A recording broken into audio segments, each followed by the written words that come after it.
This is Paul Brinkhurst from FutureWorks, and this is another in the instructional video set for using ReSET.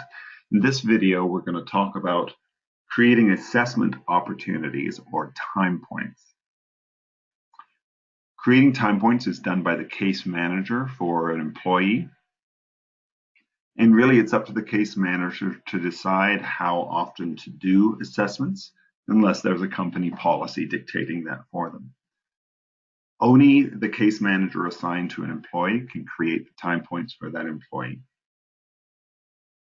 So it's very straightforward. We just click on Manage Time Points. And the system will first of all show you whether you have any time points. So right now, this is a new site, so we don't have any in place. So let's create some. Go to Create Time Points.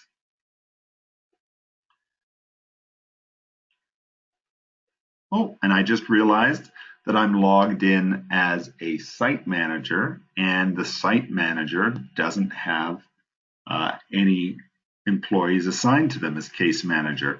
I should have known that, because if I go back to the employee page, there is no indicator here that I can delete these learners, and only the case manager assigned to a learner can delete. So I'm glad that happened, so we can show you how this works. If I log out and I log back in again now as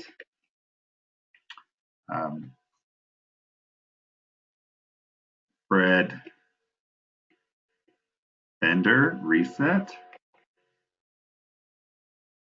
So now I'm logged in as the case manager. If I go to employees, notice that I see these. That tells me that I know that I'm the case manager for these two learners, these two employees. So now if I go to Manage Time Points, I create time points, and here are the two individuals that I'm linked to. So you would see your full list of all the employees that you are assigned as case manager. Okay, I can see what program they're in. Now I have a bunch of options here. Currently it says none, so I'm not doing anything. I can set up both the self-assessment for that employee and the supervisor assessments for that employee if I want, just by clicking on the both button. That will create both of those at the same time. I can do those separately. I could do the supervisor one now and then come back later and do the self one. These two are really only there because often in programs you want to do the first self-assessment very early, but you don't want to do the first supervisor assessment until some weeks in, after the supervisor's had a chance to observe the employee for a while. You can't really do an assessment on somebody else until you've had a chance to observe and take notes. So these two options are there for the very first time point that's done on someone if you have a delay. After that, or if you don't want a delay, then you'd always select both. I should say also that when you select the supervisor one, or when you select both, which includes the supervisor one, the system's going to send an email out to all of the people, all of the supervisors associated with this employee, and it's going to ask them to do their assessment. So clearly, if you actually didn't want them to do it right away, right? You were going to wait a few weeks for them to actually do it. You wouldn't want that email going out right now. Okay, so that's the problem with selecting both and then just telling your staff, oh, just wait a few weeks. They'll get this email and it'll confuse them. Those are the ones you typically use. These two down here are special cases. So this one, self without any supervisor, this will initiate the self-assessment and it'll fill in the supervisor assessment for you. So this is for those weird circumstances where you don't want to actually do a staff or a supervisor assessment. You just want the employee to do their self-assessment. Okay, probably not a very common occurrence.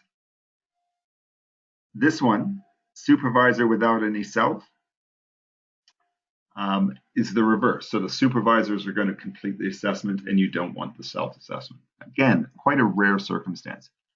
There is one caveat there. This self without any supervisor You may decide for engagement programs that you don't want to have supervisors trying to assess the employee's engagement.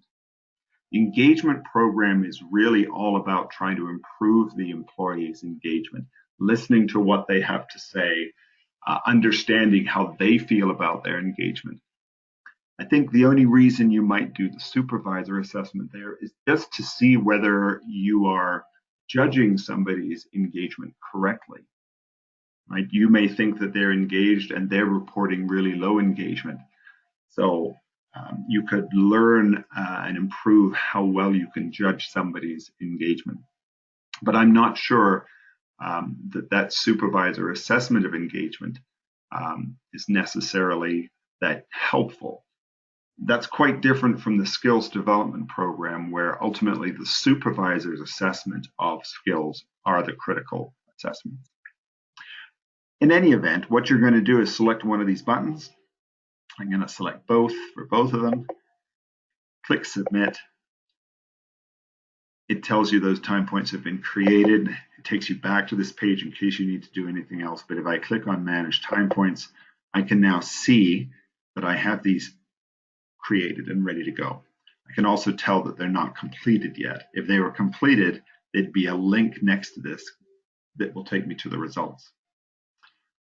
These search boxes are useful because you'll end up with a lot of entries here. So you can search by employee name, you can search by the type of assessment you want, and you can search by the status of whether it's completed or not, which is very helpful. Notice too that when we go back to the employee list now, the language here has changed. It now says fill in a supervisor assessment. So it's ready to go and waiting. And that email has been sent to these two supervisors, all the supervisors associated with this learner, so that they're advised that they should be doing their assessment.